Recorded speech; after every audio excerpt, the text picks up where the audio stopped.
Oke teman-teman, di sini saya lanjutin lab yang sebelumnya. Kali ini saya membawakan JRP default root summary address, dimana saya menggunakan 3 buah router, ada R1, R2, dan R3 yang masing-masing terhubung. R1, R2 secara serial, R2, R3 secara fast ethernet. Dan di sini saya sudah mengkonfigurasi konfigurasi dasarnya yang ada pada JRP seperti yang diperlihatkan pada lab 18. Oke, di sini tujuan akhirnya adalah saya akan meng-create interface loopback, katakanlah interface loopback 11 sampai dengan 14, yang namun itu tidak saya advertise ke dalam JRP, melainkan saya akan menggunakan default root IP, default root summary address dengan perintah IP summary address JRP 1 0.0.0.0.0.0.0.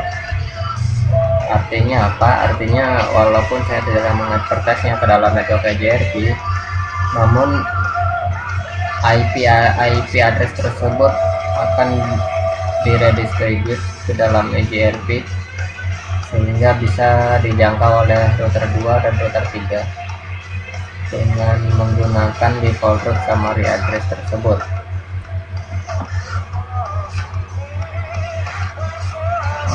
Jika dilihat pada routing table-nya, meskipun tidak terdapat di dalam routing table, namun IP interface loopback 11 tersebut masih bisa di-ping dari router 2 dan router 3.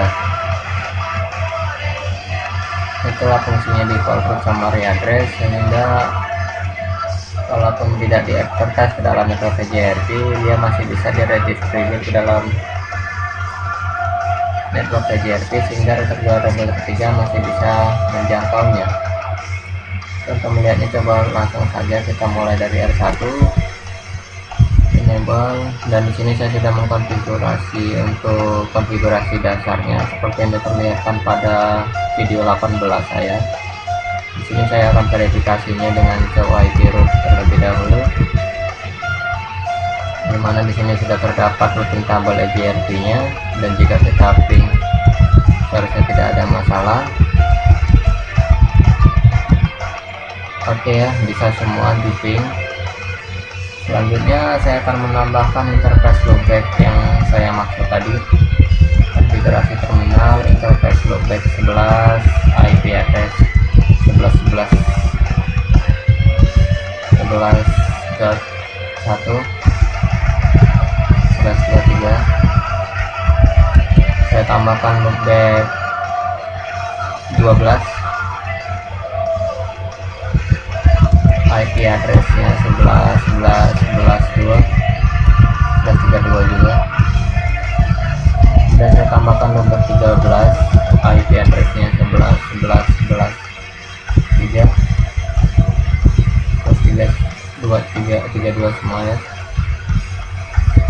Terakhir saya tambahkan loopback 14, IP address 11.11.11.4.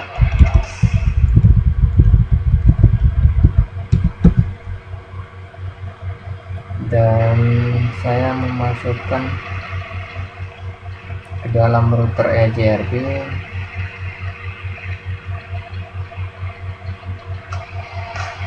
ke dalam interface serial 00 IP summary address JRP 10. Ini akan nama sistemnya. Sebelumnya saya verifikasi terlebih dahulu seorang bisa menggunakan autonomous system 10,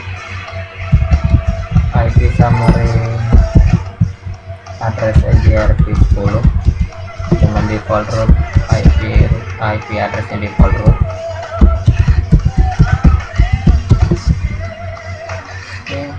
Administratif stepnya kita abaikan saja, langsung kita enter. Dan jika kita lihat lagi pada IP root ini,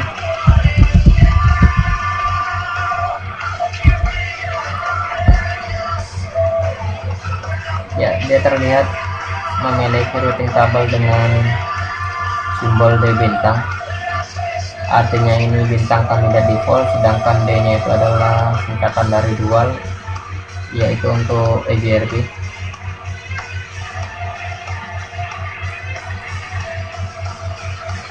Oke, ini artinya default rootnya sudah diredistribute ke dalam EJRP, dan jika kita lihat pada router 2,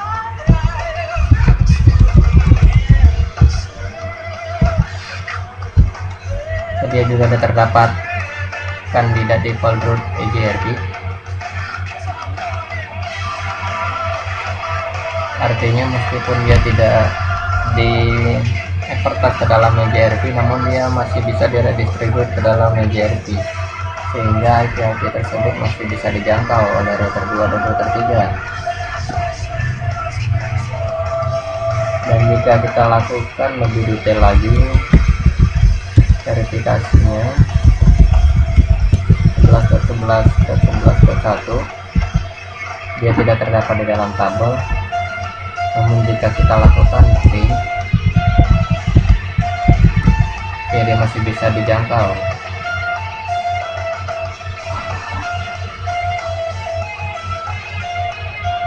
Oke, dengan begitu default root sudah berfungsi dengan baik karena IP 11.11.11.1 bisa di-ping walau tidak terdapat di dalam routing kabel.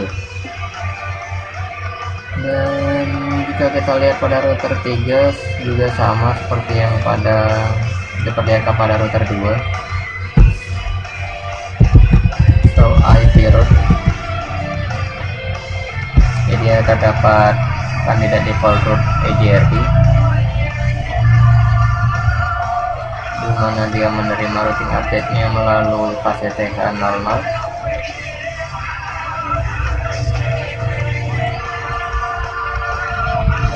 So IP root 11.11.11.1 sama seperti routing yang diperlihatkan pada router 2, dia tidak terdapat di dalam tabel, namun jika kita ping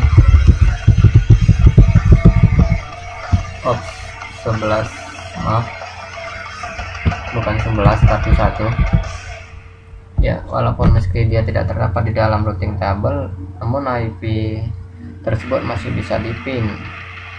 Ini membuktikan bahwa default root yang kita konfigurasi sudah berfungsi dengan baik. Oke teman-teman, mungkin itu dulu untuk video saya kali ini. Sampai ketemu pada video selanjutnya. Saya akhiri. Assalamualaikum warahmatullahi wabarakatuh.